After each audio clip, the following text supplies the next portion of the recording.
ஒரு கிராமத்துல 2 பேரும் புதுசா முட்டை கடை திறக்க விரும்பினாங்க. இந்த முட்டைய வாங்கி எடுத்துட்டு போறதுக்காக 2 பேருமே ஆளுக்கு ஒரு பெட்டிகள வாங்குனாங்க. 2ஆம் நபர் ஒரு பூட்டும் வாங்குனாரு. இத பார்த்த முதல் ஆளு, "சந்தையில முட்டை வாங்கிட்டு நேரா வீட்டுக்கு கொண்டு வரப்போறோம். இதுக்கு எதுக்கு பூட்டு?" அப்படின்னு நெனச்சாராம். சரின்னு 2 பேரும் தங்களுக்கு தேவையான முட்டைகள் எல்லாம் வாங்கிட்டு, அத மாட்டு வண்டியில வச்சு அவங்களுடைய கிராமத்துக்கு வந்துகிட்டு இருந்தாங்க. மரத்தடியில மாட்டு வண்டிய நிறுத்திட்டு, பக்கத்துல இருந்த ஆத்துக்கு தண்ணி குடிக்க போனாங்க.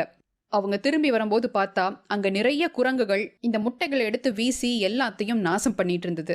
2 பேரும் ஓடி வந்து அந்த குரங்குகள் எல்லாத்தையும் விரட்டிட்டு வண்டிய பார்த்தபோது, பூட்டு போட்ட அந்த பெட்டியில இருந்த முட்டைகள் பத்திரமா இருந்துச்சு. அப்பதான் அந்த முதல் நபருக்கு தான் செஞ்ச தப்பு என்னன்னு புரிஞ்சுது. சில நேரங்கள்ல பெரிய பெரிய விஷயங்கள செஞ்சுட்டு, சின்ன சின்ன விஷயங்களுக்கு முக்கியத்துவம் கொடுக்காம போயிருவோம். ஆனா, இந்த சின்ன சின்ன விஷயங்கள் தான் பல நேரங்கள்ல நம்மள பெரிய இழப்புல இருந்து காப்பாத்தும்.